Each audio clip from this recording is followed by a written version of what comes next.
expresses. Feast with thanksgiving and celebrate His love. Come to the table, enter His presence. Feast with thanksgiving and celebrate His love. This is the house of the Lord. The gates are open wide. Sinners and saints, strong and faint, all welcome to come inside. Come to the table, enter His presence. Feast with thanksgiving and celebrate His love. Come to the table, enter His presence. Feast with thanksgiving and celebrate His love. Sa ngalan ng Ama, ng Anak at ng Espiritu Santo, Amen. sumainyo ang Panginoon. At sumayo rin. Mga kapatid, tayo po ay nasa pang-anim ng linggo ng pangkaraniwan na panahon. Pinupuri natin, pinapasalamatan ng Diyos sa napakarami niyang pagpapala at bendisyon na pinagkakaloob sa atin araw-araw dahil sa kanyang pagmamahal sa ating lahat. Madalas tayo'y napapagod, tayo'y nahihirapan, tayo'y nabibigatan. Bakit? Dahil meron tayong mga daladala, meron tayong buhat-buhat na hindi naman pinapadala o pinapabuhat ng Diyos sa atin. Yan ang ating mga kasalanan. Ano ang kasalanang tinatago mo sa iyong puso? Maaaring ang iyong galit at hinanakit sa masamang ginawa ng ibang tao sa iyo. Maaaring ang iyong mga masasamang pagnanais at pagnanasa. Maaaring ang iyong inggit, palagi mong kinukumpara ang iyong sarili sa ibang tao.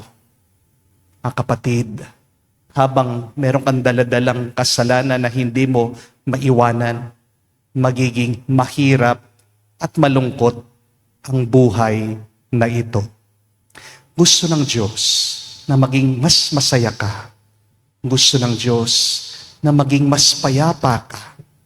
At nag-uumpisa ito kapag pinutol natin, kapag iniwan, kapag inalis natin ang ating mga pinipiling kasalanan.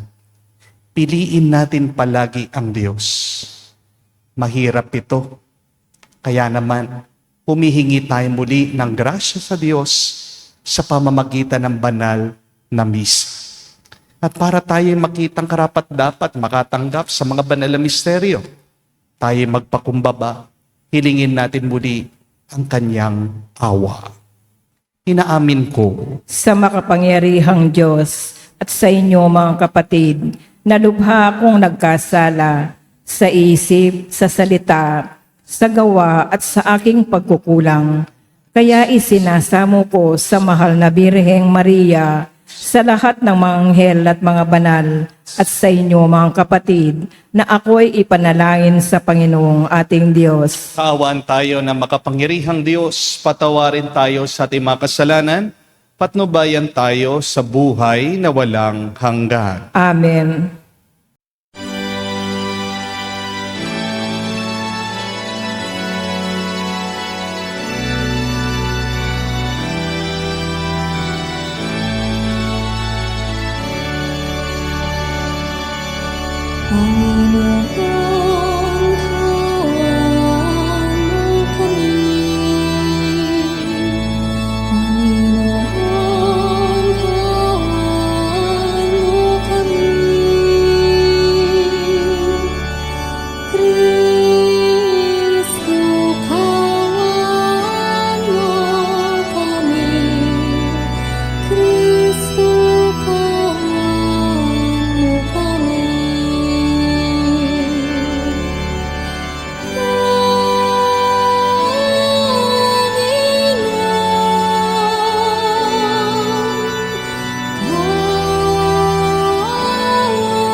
gloria in excelsis Deo.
Manalangin tayo. Ama naming makapangyarihan, pinangangatawanan mong manahan sa mga may loobing tapat at maasahan. Sa kagandang loob mo kami naway makapamuhay bilang mga mapalad na maging iyong tahanan. Sa pamagitan ni Jesucristo kasama ng Espiritu Santo, magpa sa walang hanggan. Amen.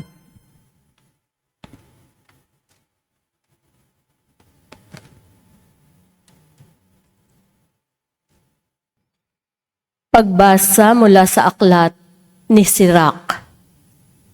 Kung gusto mo, masusunod mo ang utos ng Panginoon. Ikaw ang magpapasya kung magiging tapat ka sa Kanya o hindi. Naglagay siya sa harapan mo ng tubig at ng apoy. Kunin mo ang iyong maibigan. Makapipili ka ng alinman sa dalawa, buhay o kamatayan. Ang iyong mapili, ang siya mong tutunguhan. Dakila ang karunungan at kapangyarihan ng Panginoon.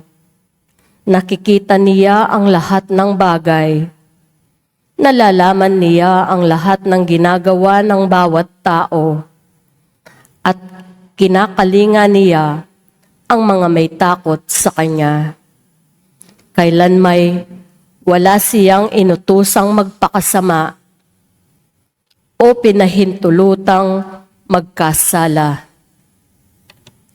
Ang salita ng Diyos. Salamat sa Diyos.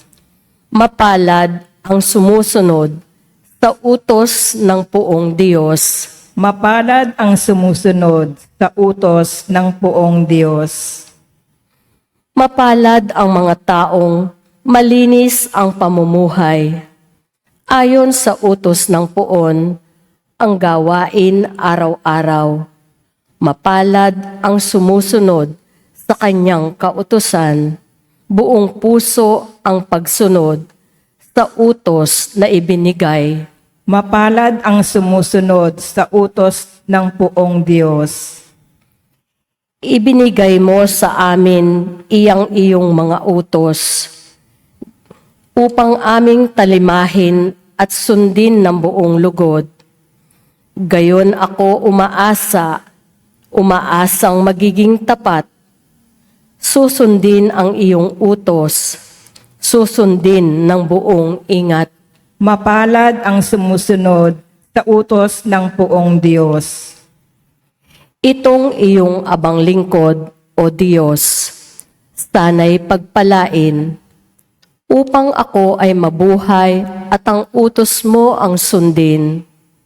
Buksan mo ang paningin ko, pagkat nananabik masdan, yaong buting idudulot sa akin ng iyong aral. Mapalad ang sumusunod sa utos ng poong Diyos.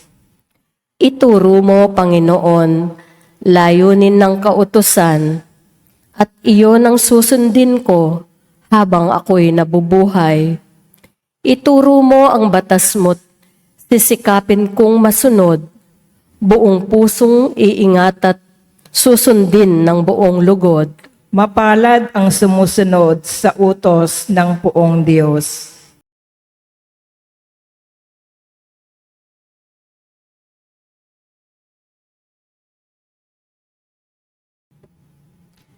Pagbasa mula sa unang sulat ni Apostol San Pablo sa mga taga-Korinto.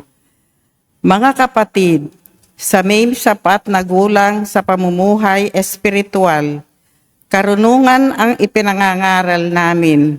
Subalit hindi karunungan ng sanlibutang ito o ng mga tagapamahala sa ngayon na nakatakdang malipol.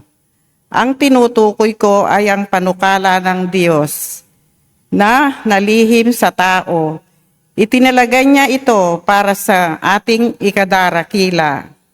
Bago likahin ang sanlibutan, isa man sa mga tagapamahala sa kapanahunang ito'y walang nakaunawa sa panukalang iyon, sapagkat kung naunawaan nila iyon, hindi sana nila ipinako sa krus ang dakilang Panginoon. Ganito ang sinasabi ng kasulatan, hindi pa nakikita ng mata, ni naririnig ng tenga, hindi pa rin sumasagi sa isip ng tao. Ang inihanda ng Diyos sa mga umiibig sa Kanya.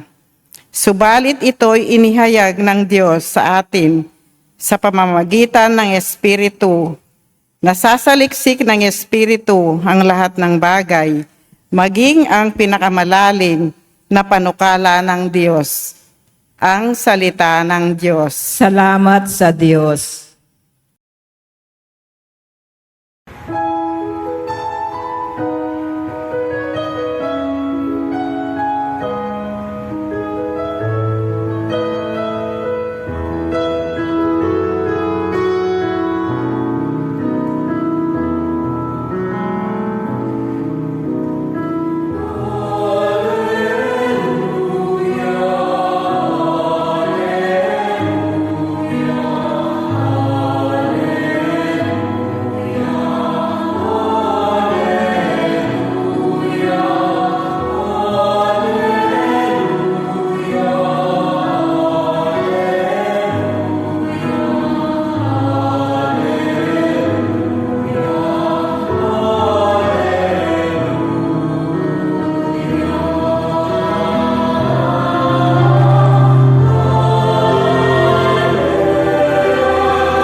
Papuri sa Diyos Sama, pagkat ipinahayag niya, hari siya ng mga aba.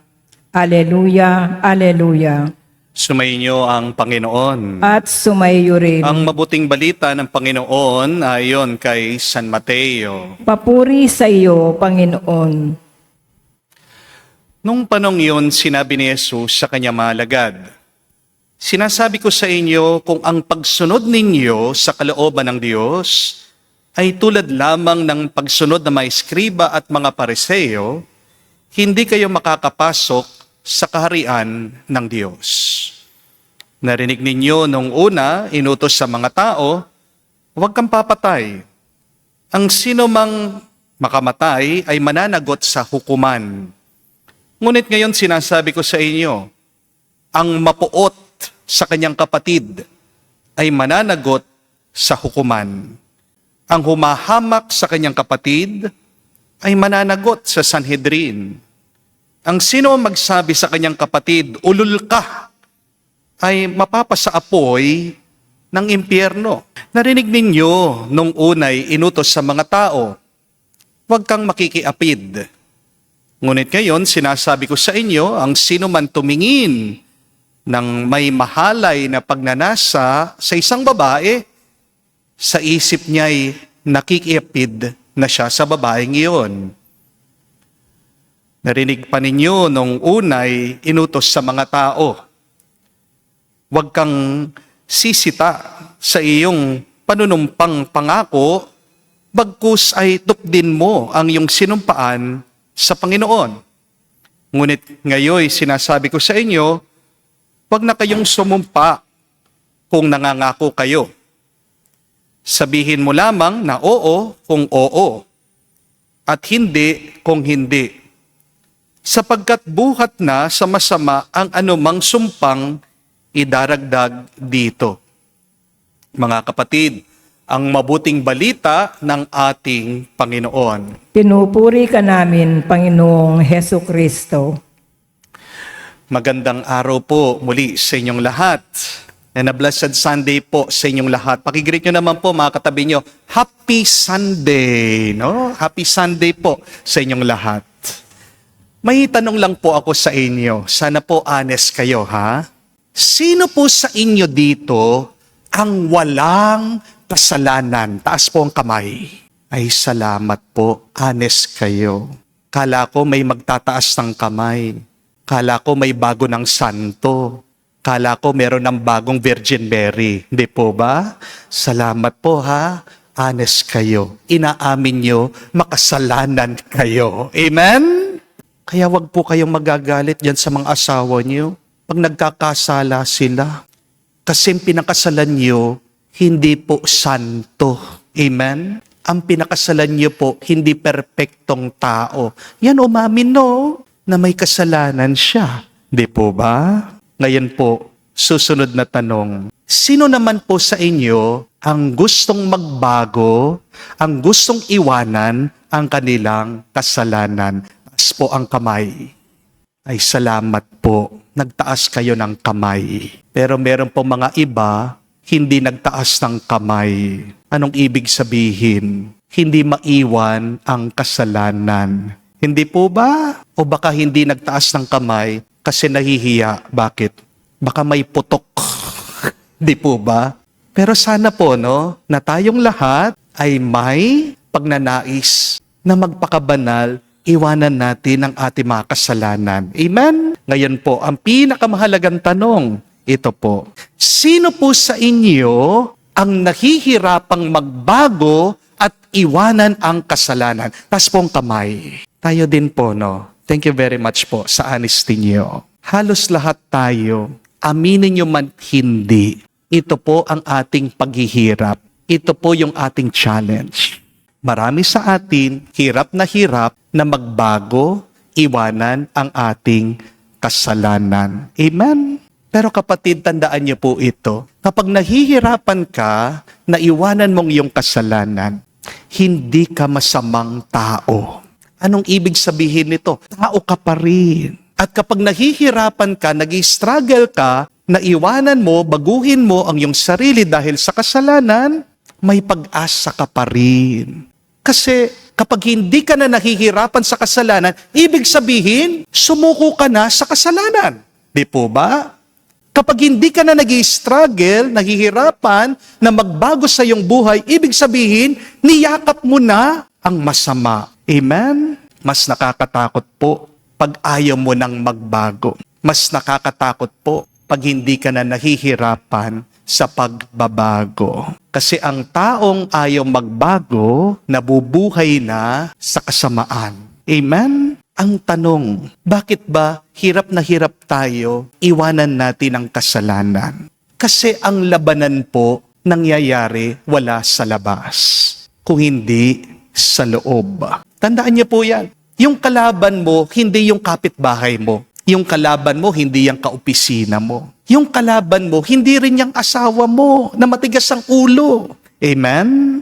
Ang totoong gera nangyayari sa loob natin. Amen? Ngayon ang tanong, paano tayo mananalo sa kasamaan? Paano natin maalis ang kasalanan na nanuot na sa ating puso? Meron pong isang magandang kwento tungkol po sa isang lalaki na halos na kumpleto na po niya lahat ng kasalanan. Meron po siyang ABS. Alam niyo yon? Alak, babae, sugal. Valedictorian siya dyan. Expert siya dyan.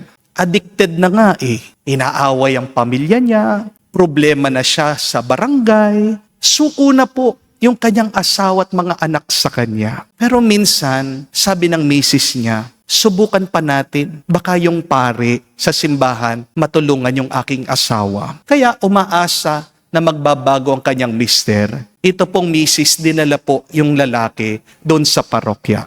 Nakausap yung pare at sinabi sa kanya, bukas, bumalik ka, tutulungan kita. Kinabukasan po, dumating itong lalaki, hinarapan po niya yung pare. At nandun po yung pare sa garden ng parokya, ng simbahan. Pagpunta po niya doon, sinabihan siya ng pare, tulungan mo muna ako mag-alis nitong mga damo bago tayo mag-umpisa, bago tayo mag-usap. Ito naman po lalaki, tinulungan yung pare. Nag-alis ng mga damo. Madali lang po. Malilit lang naman yung mga damo eh. Pero pagkatapos po, sabi ng pare sa kanya, tulungan mo nga ako, alisin natin itong halaman, puno ng saging. Eh wala pong gamit. Kaya itong lalaki, hinihila niya ito pong halaman, puno ng saging.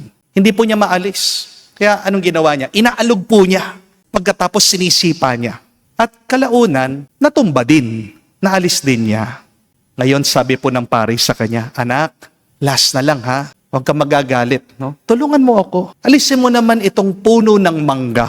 Patay na kasi. Ang kakalat na lang dito. Nagulat po yung lalaki. Sabi niya, Father, imposible po yan. Ang laki-laki po. Sabi ng pare, subukan mo lang. Patay na yan eh. Yakapin mo. Bigay mo ang lahat na makakaya mo. Di mo alam. Baka mapatumba mo. Ginawa po nitong lalaki. Inuga niya, niyakap niya. Ayaw pa rin. Sinipa po niya, hinihila niya. Wala pa rin. Hanggang napagod po siya. At sumuko po itong lalaki. Sabi po itong lalaki sa pare, Father, hindi po talaga kaya. At ngumiti po yung pare, sabi niya, alam mo, ganyan ang kasalanan. Madaling alisin ang kasalanan kapag maliit pa lang. Parang sa damo, madali, mabubunot mo. Pero kapag hinayaan mo ang kasalanan na tumubo, mamunga, lumaki, kamukha ng puno ng mangga, kahit na anong gawing mong paraan, dahil malalim na ang ugat, mahihirapan ka na alisin na yan. Kaya nga po, balikan natin ang sinasabi ng ating Panginoong Jesucristo sa Ebanghelyo. Masama daw ang pumatay, pero huhusgahan din tayo kapag nagagalit ka sa kapwa mo. Huhusgahan ka din, magbabayad ka din kapag masama ang pananalita mo at trato mo sa iyong minamahal. Masama din po ang mga lunya, pero nagkakasala ka din kapag tumitingin ka ng malaswa sa ibang babae. Ibig sabihin ng Panginoon, malaki, maliit na kasalanan, parehas lang. Kasalanan pa rin yan. At anumang kasalanan na kinukonsinti mo, ay magiging kadena ng buhay mo. Remember this, my dear friends. Whatever you tolerate, you will never change.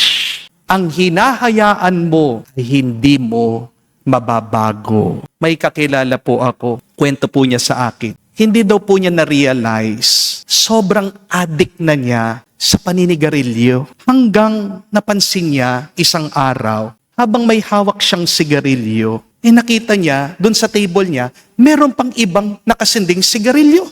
Multiple na po. Napakaraming nakasinding sigarilyo, sabay-sabay. Pumunta po siya doon sa CR. Meron din po siyang nakita, sininding sigarilyo. Hindi po niya napapansin, hindi na siya aware, every minute, every second, basta't mahawakan niya, yung po sigarilyo, magsisindi siya. At kahit po, pag nakatulog siya, napaniginipan daw po niya, naninigarilyo siya.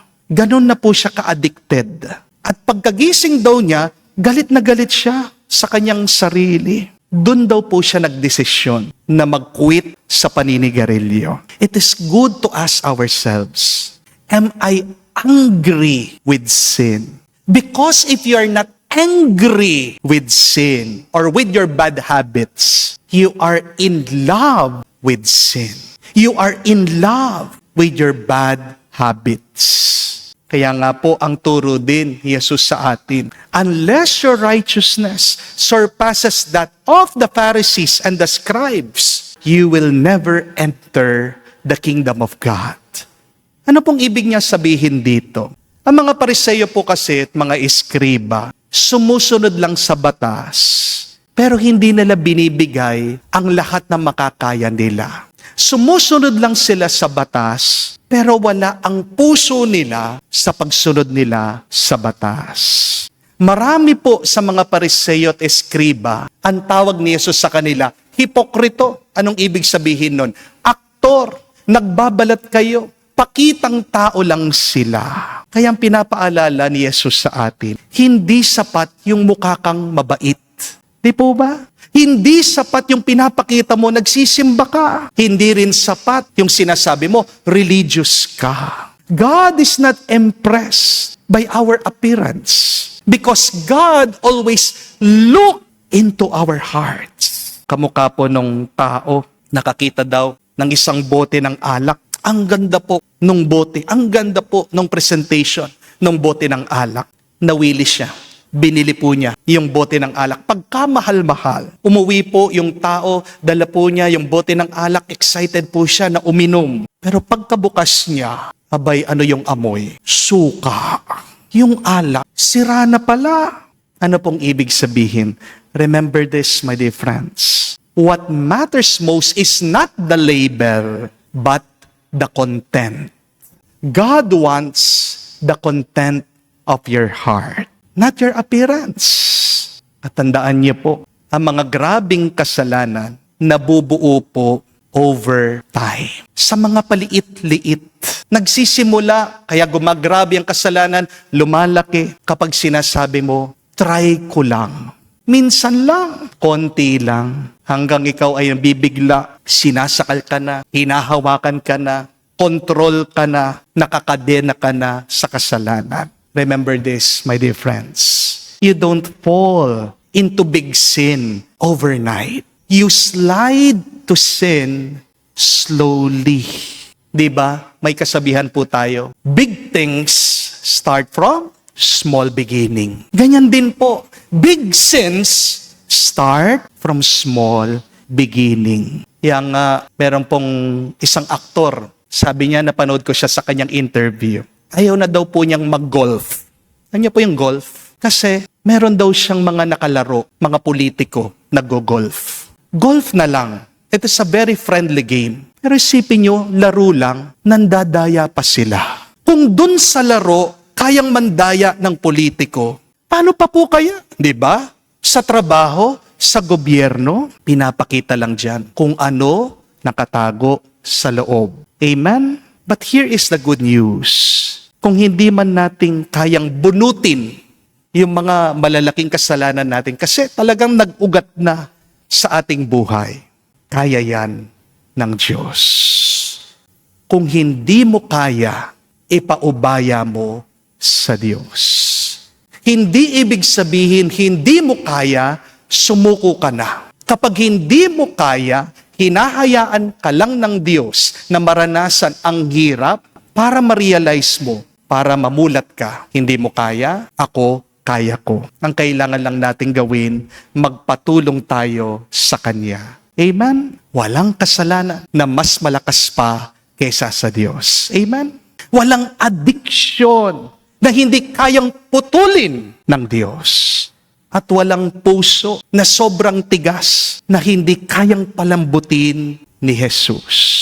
The question is, what should we do? Kapag nararamdaman natin, hirap na tayo, gusto nating magbago, pero palagi pa rin tayong hinahatak ng kasalanan, binabalik tayo dito. What should we do when we are struggling in sin? 3 bagay lang po, very practical. The first is, you should stop when it is small. Habang maliit pa lang, habang kakaunti pa lang, putulin mo na, hintuan mo na. Halimbawa po, nakakita po kayo ng malaswa. Madaming ganyan sa Facebook. Di po ba? Sa TikTok. Yung mga babaeng gumigiling. Yung mga babae na nakabralang. Di po ba? Pag nakita mo, swipe agad. Alis agad. Yung mga iba kasi, binabalik-balikan pa eh. Nire-replay pa eh. Sinesave pa eh.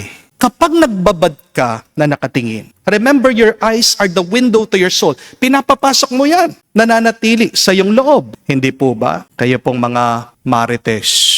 Kapag nakarinig ka ng chismis, huwag ka nang hihinto, huwag ka nang magtatanong. Nakarinig ka ng kasiraan sa isang tao, lakad ka na lang, ignore mo na lang. Kayo po mga mister, may nag-text lang sa inyo na isang babae, anong kailangan mong gawin? Don't text back. Nag-text sa'yo. Feeling mo, gwapo-gwapo mo. Di po ba? Anong kailangan mong gawin? Huwag kang magre-reply. Kausapin mo ang asawa mo. Makipaglaro ka sa mga anak mo. Ang tagal-tagal na, gusto ka makalaro, gusto ka makasama. Alam niyo po, ang malungkot na kwento ngayon, sa Amerika, merong 13 years old na binata, nagpakamatay. Bakit? Kasi hindi lang siya pinayagan mag-cellphone, mag-iPad. Sinong may kasalanan nun? Opo, kasalanan ng bata. Hindi po ba? Pero kalahati may kasalanan din yung magulang. Kasi sinana yung bata sa pag-iPad, sa pagse-cellphone. Aminin niyo po, kayo po mga magulang, di ba? Para tumigil lang yung anak niyo na umiiyak, para mapakain niyo yung mga bata, anong binibigay niyo? Cellphone, iPad. Ibang-iba po nung panahon namin. Nung panahon niyo po, kayo po mga matatanda, di ba? Kapag ayaw mong kumain, humanda ka sa tsinelas. Di po ba? No? But look at that. Bakit po naging mahina ang mga bata? Kasi masyadong sinanay. Amen? If you want to stop bad habits, then stop them when they are small, when they are few. Second, remember this, do not negotiate with sin. Hindi ka mananalo sa pagko-compromise. Hindi po totoo yung sinasabi ng mga iba na lulong sa bisyo. Hihinto ako kapag gusto ko na. Kaya ko naman huminto kapag pinili ko na. Palusot lang po yun. Kaya meron po mga iba na lululong sa sugal. Sinasabi nila, titigil ako pag nakabawi na ako. Pero ang tanong ko po, nakakabawi bang tao sa sugal? Meron po bang nananalo sa sugal? Meron po, wala? Wala. Di po ba? Mga kapatid, tandaan po natin ang halimbawang pinakita ni Jesus. Hindi siya nakikipag-usap sa demonyo. Kapag merong demonyo, kapag merong masamang espiritu, agad pinapaalis niya. Never ever negotiate with sin. Never ever entertain evil in your life. Amen? And third and last, ask for the grace daily to change your heart. Opo, mahalaga yung meron kang kagustuhan na magbago. Pero mas mahalaga, tinatanggap mo ang grasya, ang lakas galing sa Diyos para magbago ka. Amen? Conversion is not just a one big moment, but conversion is a daily decision. Kung gusto mo talaga magbago, dapat unti-untihin mo. Ang pagbabago nag-uumpisa sa maliliit na desisyon na pagpili, ang pagbabago nag-uumpisa sa ating loob. Kaya, kung gusto nyo po na magsalita ng mabuti, nag-uumpisa po yan sa pagiging mabuti ng iyong puso. Amen? Hindi ka makakapagsalita ng mabuti kung puno ng sama ng loob ang puso mo. Amen? Kung gusto mo mag-isip ng mabuti, kailangan wag mong pakainin ng lason ang isip mo. Stop feeding your mind with negativities and you will think positively. Amen? Mga kapatid, mahirap magbago kung wala tayo natatanggap na grasya galing sa Diyos. Meron pong isang kwento tungkol sa isang pari, bumili po ng parrot.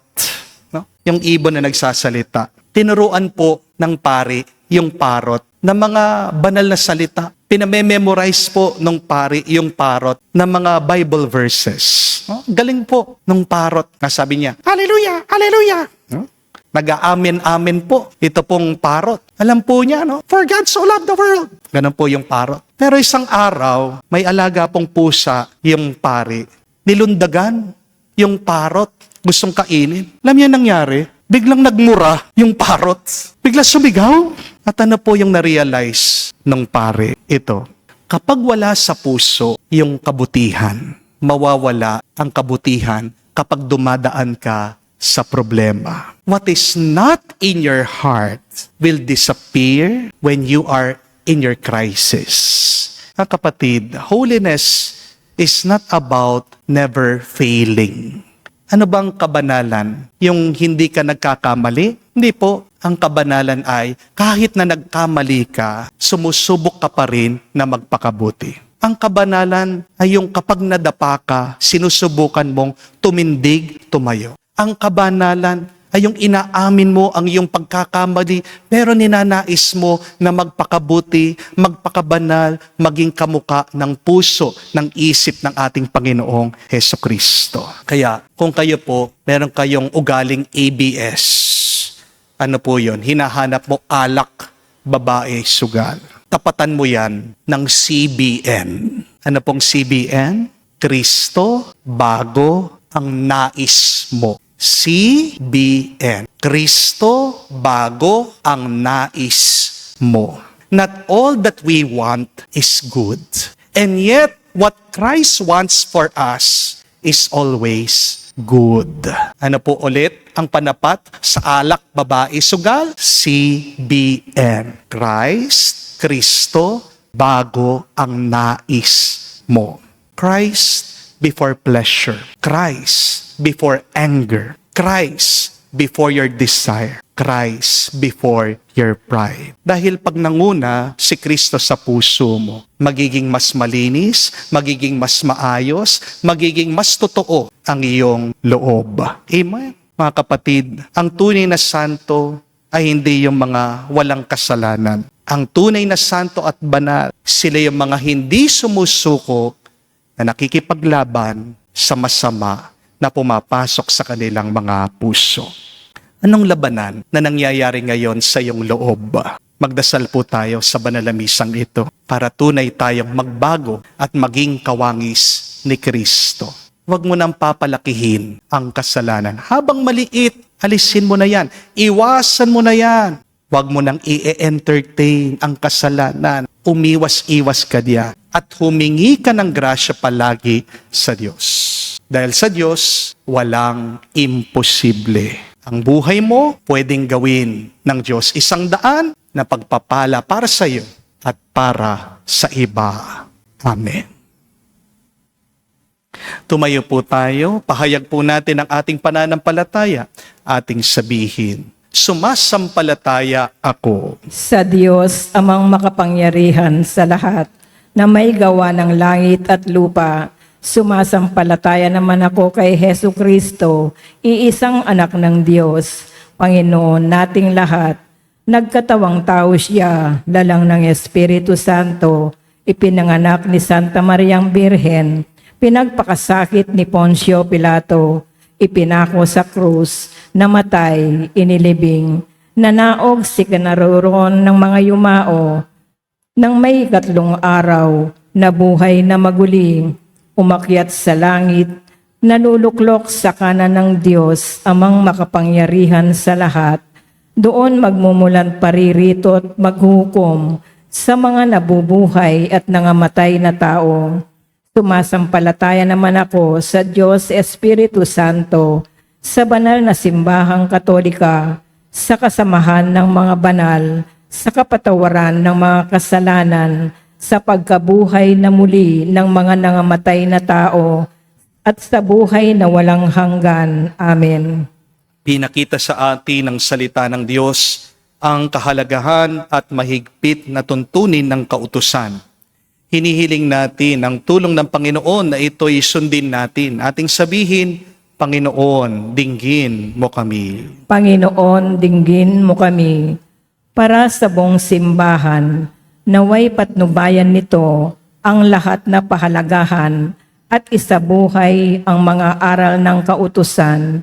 Manalangin tayo.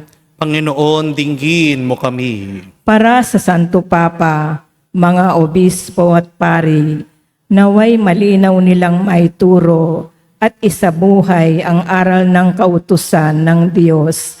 Manalangin tayo. Panginoon, dinggin mo kami. Para sa mga pinuno ng ating bansa, naway makagawa at makapagpatupad sila ng mga batas ayon sa aral ng kautusang moral ng Diyos. Manalangin tayo. Panginoon, dinggin mo kami. Sa katahimikan po ng ating puso, banggitin natin, sabihin natin sa Diyos ang ating mga personal na pangangailangan. Diyos, Ama namin, salamat sa pagkakaloob mo kay Jesus bilang aming guro at huwaran. Pagkaloob nawa sa amin ng Banal Espiritong lakas upang isabuhay ang mga aral na aming natutunan. Ikaw na nabubuhay at nagahari magpakailanman. Amen.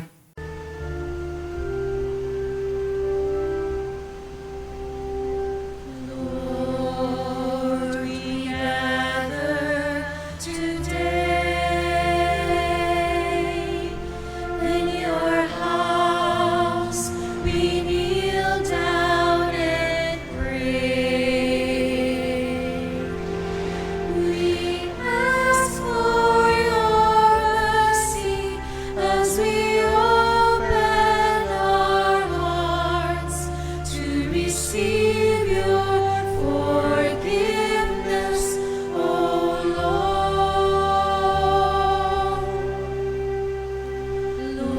Lord, we lift up to you all these gifts we offer for your glory. We will eat this living bread. We will drink this saving cup and feel your presence, O Lord. As we offer this bread and as we bring you this wine, bless them, Lord Jesus. Feed us now, give us life. Send us your Spirit, the source of our lives, and together we will serve you with love. Manalangin kayo mga kapatid para ang ating mga paghahain ay kalugdan ng Diyos amang makapangyarihan. Tanggapin nawa ng Panginoon itong paghahain sa iyong mga kamay sa kapurihan niya at karangalan sa ating kapakinabangan at sa buong sambayanan niyang banal. Ama naming lumikha, kami naway dalisayin at panibaguhin ng aming gaganaping paghahain. Kami naway taguyod ng gagawin naming ito sa pagnanais naming sundin ang loob mo sa pamagitan ni Jesucristo kasama ng Espiritu Santo magpa sa walang hanggan. Amen. Sumainyo ang Panginoon. At sumayo rin. Itaas sa Diyos sa inyong mga puso at diwa. Itinaas na namin sa Panginoon. Pasalamatan natin ang Panginoong ating Diyos. Marapat na siya ay pasalamatan. Ama namin makapangyarihan, tunay nga marapat ikaw ang aming pasalamatan.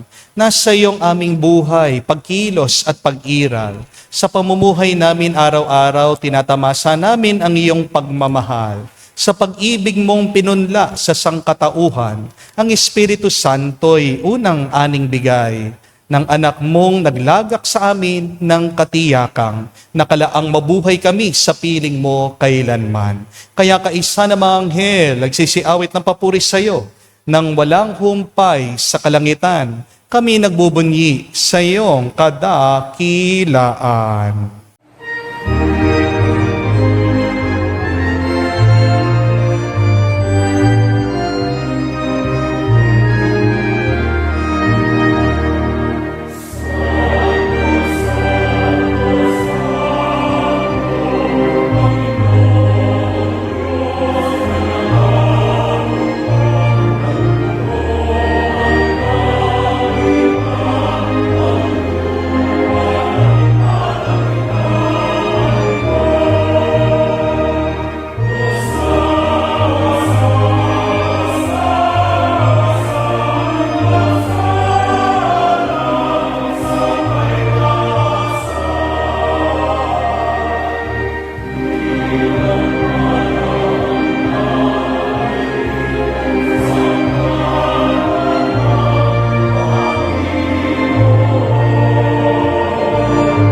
Ama naming banal, ikaw ang bukal ng tanang kabanalan. Kaya't sa pamagitan ng iyong Espiritu, gawin mong banal ang mga kaloob na ito, upang para sa amin maging katawan at dugo ng aming Panginoong Hesu Kristo. Bago niya pinagtiisang kusang loob na maging handog, hinawa kanyang tinapay, pinasalamatan kanya. Pinaghati-hati niya iyon, inabot sa kanyang malagad at sinabi, tanggapin ninyong lahat ito at kanin. Nitong aking katawan, ni hahandog para sa inyo.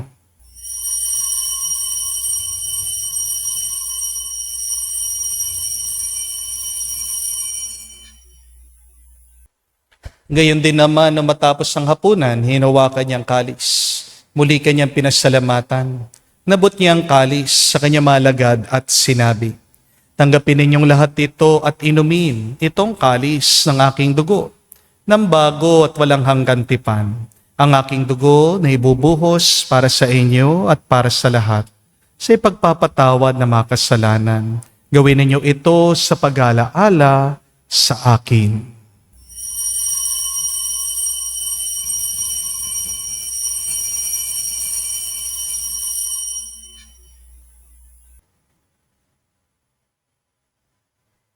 Ang misteryo ng pananampalataya. Aming ipinahayag na namatay ang iyong anak, nabuhay bilang Mesiyas at magbabalik sa wakas para mahayag sa lahat. Ama, ginagawa namin ngayon ang pag-alaala sa pagkamatay muling pagkabuhay ng iyong anak. Kaya tinialay namin sa iyong tinapay nagbibigay buhay at ang kalis na nagkakaloob ng kaligtasan. Kami nagpapasalamat dahil kami ang minarapat na tumayo sa harap mo para maglingkod sa iyo. Sinasamo namin kami magsalo-salo sa katawan at dugo ni Kristo ay mabuklod sa pagkakaisa sa pamagitan ng Espiritu Santo. Amalingapin mong iyong simbahan, laganap sa buong daigdig. Puspusin mo kami sa pag-ibig. Kaisa ni Leon ang aming Santo Papa, si Florentino, aming arsobispot ng Tanang Kaparian. Alalahanin mo rin ang aming mga kapatid na nahimlay, may pag-asang sila'y muling mabubuhay. Ngayon din naman lahat ng mga pumanaw, kawan mo't sila't patuloyin sa iyong kaliwanagan. Kawan mo't pagindapatin kaming lahat, makasalo sa iyong buhay na walang wakas. Kaisa na mahal na Birhen Maria, Ina ng Diyos. Kaisa ni San Jose, ang kanyang malwalhating esposo. Kaisa ng mga apostol at lahat ng mga banal na namuhay dito sa daigdig na kalugod-lugod sa iyo. May pagdiwang nawa namin ang pagpupuri sa ikararangal mo sa pamagitan ng iyong anak aming Panginoong Heso Kristo. Sa pamamagitan ni Kristo, kasama niya at sa Kanya, ang lahat ng parangal at papuri ay sa iyo, Diyos Ama, makapangyarihan, kasama ng Espiritu Santo, magpasawalang hanggan. Amen. Amen. Amen. Amen. Amen. Amen. Sa nakagaling na utos sa turo ni Jesus sa Panginoon natin at Diyos, ipahayag natin ng lakas, loob.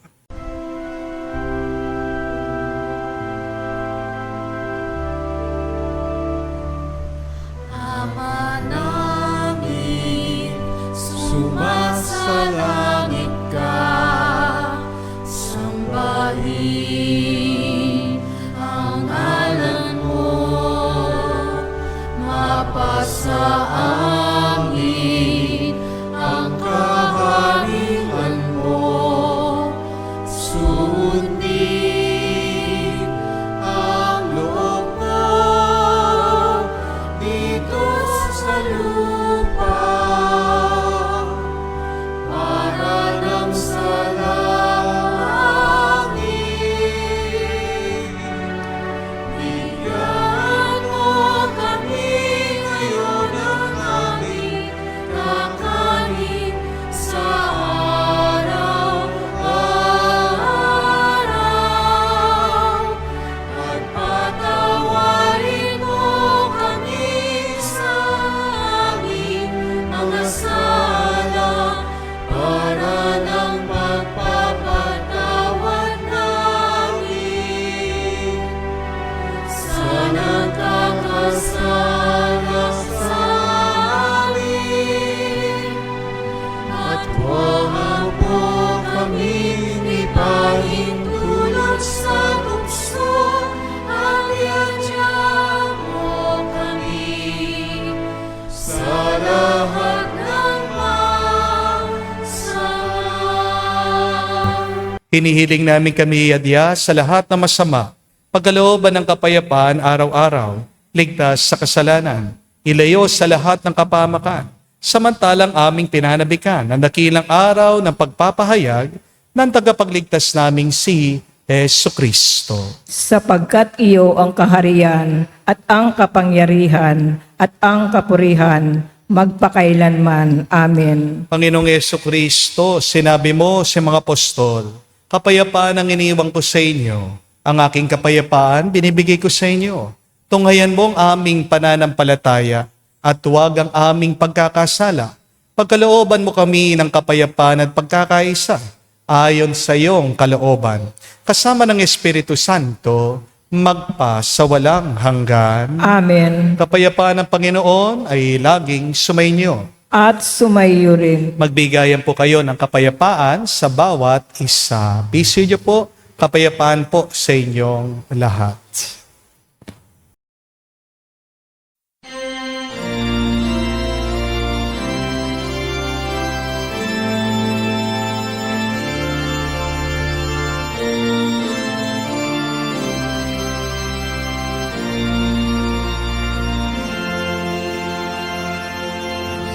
Kordero ng Diyos na nagalis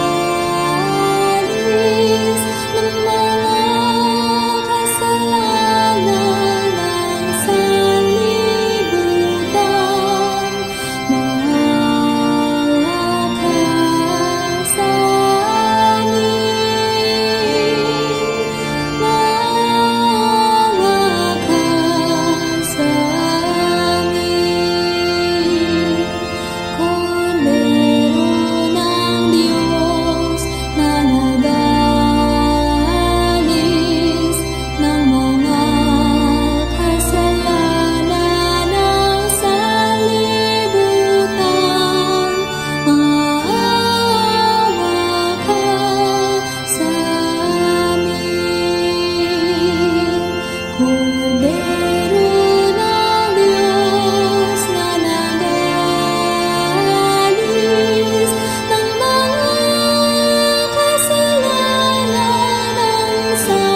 Mga kapatid, naririto ang ating Panginoong Jesucristo, ang Kordero ng Diyos. Siya nag-aalis sa mga kasalanan ng sanlibutan. Mapalad tayong lumalapit sa piging ng Kordero.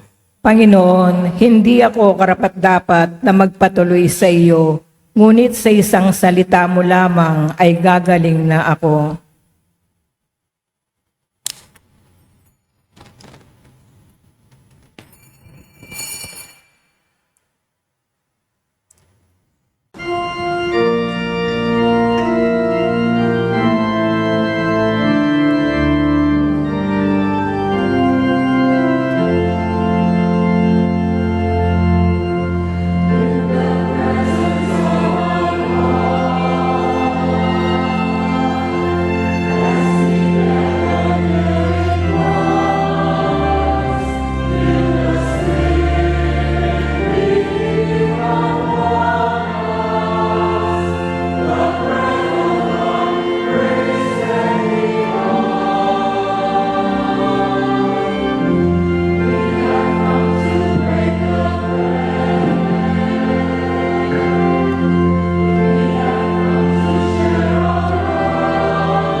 Inaanyayahan ko po kayong lumuhod para pagdasal po natin ang ating mga kapatid na may sakit.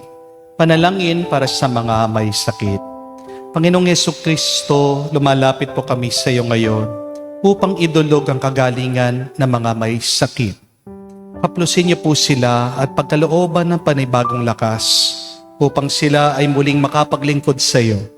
Patawarin niyo po sana sila sa kanilang mga kasalanan at pagkalooban din ng kagalingang pangkaluluwa. Amen.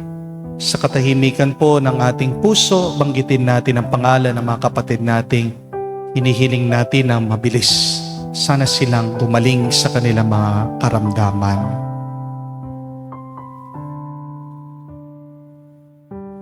Hinihiling namin ito sa ngalan ni Kristo, aming Panginoon. Amen. Panalangin para sa mga OFW. Ama, pinapanalangin namin sa iyong natatanging kahilingan ng lahat ng mga nagtatrabaho sa ibang bansa. Tulungan mo sila bawat sandali ng kanilang buhay habang nasa ibang bansa. Palakasin mo sila kapag pinanghihinaan sila ng kalooban. Pagalingin mo sila tuwing nagkakasakit. Aliwin mo sila kapag nalulungkot sila. Ilayo mo sila sa anumang masama at kapahamakan upang magpatuloy sila lagi sa kanilang buhay. Mapahalagan nawa ng kanilang pamilya ang bawat sakripisyo nila sa ibang bansa upang wag masayang kanilang pagpapagal. Kaawaan at pagkalooban mo ng biyaya ang lahat ng mga OFW dahil sa iyo lamang ang asa at wala nang iba pa. Ang lahat ng ito ay aming sama-samang panalangin sa ngalan ni Jesus. Amen. Banal na muka ni Jesus. Kaawaan mo kami. Tumayo po tayo. Manalangin tayo. Ama naming mapagmahal, kaming pinagsalo mo sa banal na pakikinabang ay gawin mo laging manabik na pagsaluhan ang kaloob mong ito sa aming ikabubuhay. Sa pamagitan ni Jesucristo kasama ng Espiritu Santo, magpa sa walang hanggan. Amen. Mga kapatid, isang katotohanan ng ating buhay ay nahihirapan tayong magbago at iwanan ng ating mga kasalanan. Pero 3 tulong lang po para tayo ay magbago, magpakabuti at magpakabanal. First, please cut off sin while it is little. Huwag mo nang hihintayin na lumaki bago mo iwanan, bago mo iwasan, bago mo putulin sa iyong buhay. At kung malaki na, unti-untiin mo na iwasan, putulin, unti-untiin mo na baguhin ang iyong pananaw, ang iyong pag-uugali, ang iyong mga habits. Maaari kung gugustuhin mo. Pero pangalawa, huwag mong kakausapin o entertain ang kasalanan. Kapag nagbababad ka diyan, mananatili yan. Remember, what you tolerate, you cannot change. Ano yung hinahayaan mong manatili, magpatuloy sa iyong buhay? Ano yung mga masasamang ugali na hanggang ngayon, nandyan sa iyong isip at puso, paulit-ulit na ginagawa mo sa iyong buhay? But third and last, ask for the grace that God would change and transform your mind and your heart. Kasi pag malalim na po ang ugat ng kasalanan, meron ng bunga yan. Hindi ka makakapagbago kung walang grasya ng Diyos. Huwag niyo sasabing imposible. Pag sinabi mong imposible na magbago ka, yan ang iyong paniniwala. Pero walang imposible pagdating sa Diyos. Marami tayong mga santo, dati sila mga makasalanan. Si San Pedro, inamin niya, Panginoon, lumayo ka sa akin. Makasalanan akong tao. Si San Agustin, natikman niya lahat ng kasalanan, pero nakonberte siya, naging pa siyang obispo, at ngayon isa siyang banal. Kaya, posible din, mga kapatid, na tayo, kahit na napakalalim na ng ugat ng kasalanan natin, pwede pa tayong magbago at tumino. Hingin lang natin ito sa Diyos. Ask for the grace to be transformed. Malapit na po ang umpisa ng Kwaresma. Ngayon pong paparating na Ash Wednesday. Kaya, harinawa, isa po sa pwede nating gawin para tayo magbago ng kaisipan ng ating pag-uugali, go to confession. Kayo po'y mangumpisal. Pag nagumpisal kayo, kapag sinabi yung kasalanan nyo, pag nilabas nyo na yung sakit ng loob nyo, iwan nyo na. Yan kasi nakakatawa sa mga iba. Lalong-lalo na yung mga nagpapa-counseling po sa akin. Iyak ng iyak.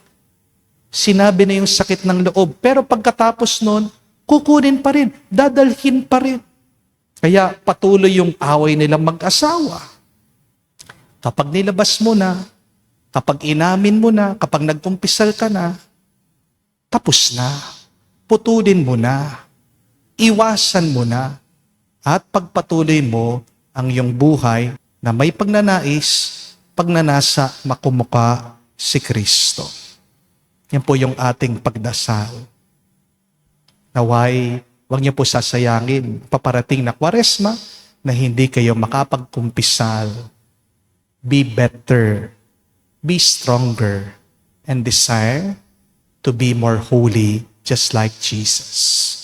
Sumainyo ang Panginoon. At sumayo rin. At kay basbasa ng Diyos makapangyarihan sa lahat, sa ngalan ng Ama, ng Anak, ng Espiritu Santo. Amen. Ang ating misa ay natapos na, humayo kayo sa kapayapaan ni Kristo. Salamat sa Diyos.